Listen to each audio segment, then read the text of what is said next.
Guys, it's Corey and Dave for another episode of Zapp Talk, your favorite weekly program slash show slash video slash whatever it is. Yeah. What would you call this? Segment? I don't know, life experience? Your favorite life experience of the week. Well, anyways, Take that, visiting grandma. Yeah, Image Comics is at it again. Another number one that's going to be red hot. It's called Bounce, number one by Joe Casey, who, as most of you guys know, he just did Sex, which is an extremely hot book. And on top of that, Sex number 3 comes out this week as well. Yeah, what a hot week. Yeah, so Joe Casey, I mean, Sex is selling well, which, why wouldn't it?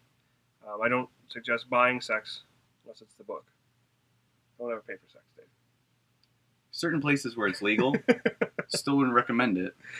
So Craigslist. you got Bounce. It's like I think it's kind of like a fun book. If it makes any sense. It's like a Spider-Man feel to it. Pretty much Spider-Man. He was talking about his work on the Disney Ultimate Spider-Man show, and just kind of the path of Peter Parker. Because face it, we've seen that story so many times. Yeah. And I mean, every single time they do a new cartoon, every time there's a new movie, I just feel like we've gotten the origin so many times. So I don't. Of course, we haven't read it yet. It hasn't come out yet, but it gives me a feel where it's kind of like a real life character, some basic recreational drug user of high school. Yeah, well, they age. say he's relatable and reliable. Yeah. I love his name. His name's Jasper Jenkins, which I think is an awesome name because that's a name that Stan Lee would have put out in the '60s. Yeah. It's like it's awesome. So I'm actually looking forward to it. I love his costume. I'm sure it's gonna be fun. I'm definitely gonna check it out. So you got Bounce number 1 and you got Sex number 3. They both hit this week. It's a big week for Joe Casey. The other big news for this week is after 9 years, the Jeff Johns run on Green Lantern is finally over, which is a big disappointment for most people. Yeah. It's a double-size, triple-size issue for $7.99. It's a thick book. Yeah, it's a thick book. It's got I know it's got a retrospective on Jeff Johns' career with Green Lantern, which he basically, changed the face of. Back in the day, like 5 or 6 years ago, it was pretty much, Green Lantern wasn't really a big seller, but when he redid Rebirth and whatnot, it really made Green Lantern. I mean, I remember 2 or 3 summers ago with Blackest Night, Green Lantern outsold everything. So, and it's still a major, major play. It's got 4 books. I mean, you got Red Lanterns, Green Lantern's New Guardians, Green Lantern Corps, and Green Lantern. I mean, a lot of other titles aren't like that sell like that. They all sell very well. So, I mean. And I mean, if you think about it, Jeff Johns really built the Hal Jordan character. Oh yeah, you put him right back. I mean, when I was reading, Johns was, I mean, Hal had already died, came back as Spectre, whatnot. It was Kyle, and the Green Lantern was a mess. He reestablished Hal Jordan, made him cool, which he never really was. Hal Jordan was never a big player. I mean, they tried to make him a big player, but in the '80s he was kind of like lame. Nobody really cared about him. So he really established him, and now he's a major, major part of the DC universe and the comic book world. And not only that, Jeff Johns is one of the main people that runs DC. So, I mean, he does Justice League, he does Aquaman. I mean, he's a busy guy. So, it's kind of cool. I mean, it sucks that he's leaving the books, but he had a good run. Like I said, I'm sure they're going to put it in good hands. I mean, this week you got Red Lanterns and New Guardians both come out this week too. So, well, I mean, with Green Lantern, what they're doing, they're finishing off the first Lantern storyline.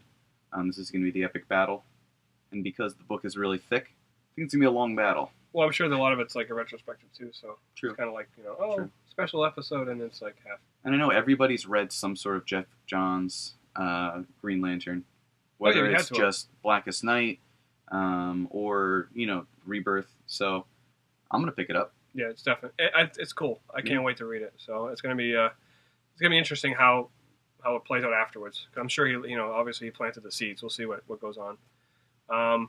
You got Superior Spider-Man number 10. We do. This is my eyes like a number 1 issue because they finally got the whole Peter Parker thing out of the way. Spoilers. It's not spoilers. Oh yeah, I forgot. There's the internet. It happened more than a week ago. It's not a spoiler. Okay. So, anyways, the Parker stuff's gone. So now it's truly a Superior. It's as they say in the solicits, it's a perfect jumping on point. It is. It's pretty much Green Goblin comes back and Spider-Man's nowhere to be found. So, like I said, I'm going to treat this as like a number 1. If you want to just start reading it, you can pick this book up and go. It's got a beautiful cover by Marcus Martin, and the interior is by Ryan Stegman, who I love, and of course Dan Slott writes it. So it's I would definitely check it out. It's a nice jumping on point. They've been alluding to Norman Osborn coming back for a while now. Yeah, they wanted them to clean up the Parker stuff first. So. Yeah. I can't wait. And when we talked to Slott when he was here, he's got it written up until like issue 30 something already. So it's gonna be a nice long ride. I can't wait. You know, it might be like a Jeff Johns type epic run, which I'm good with it. Sign me up. Yeah. You also got it's a big week. You got Aquaman number 20, Justice League number 20. I'm gonna get some stuff in the kids section. I think this there's Adventure Time from our Adventure modern day classics. Modern day classics, and I know there's a backup story by Cena Grace and Struble, who do Little Depressed Boy in that Adventure Time. So I would definitely check that out. There's always like 4 or 5 covers for it as well. Yeah. Batman Awesome. Inc. You got Batman Inc. 11.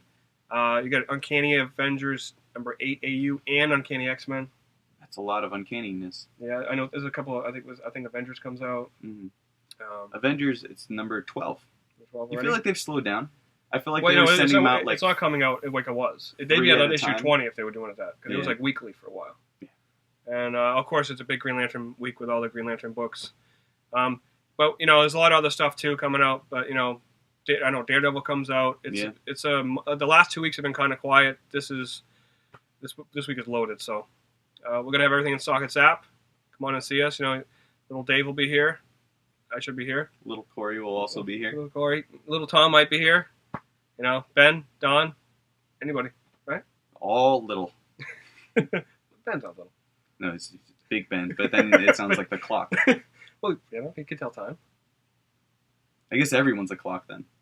Sundial. You're more of a sundial. All right, this is over. Bye, guys.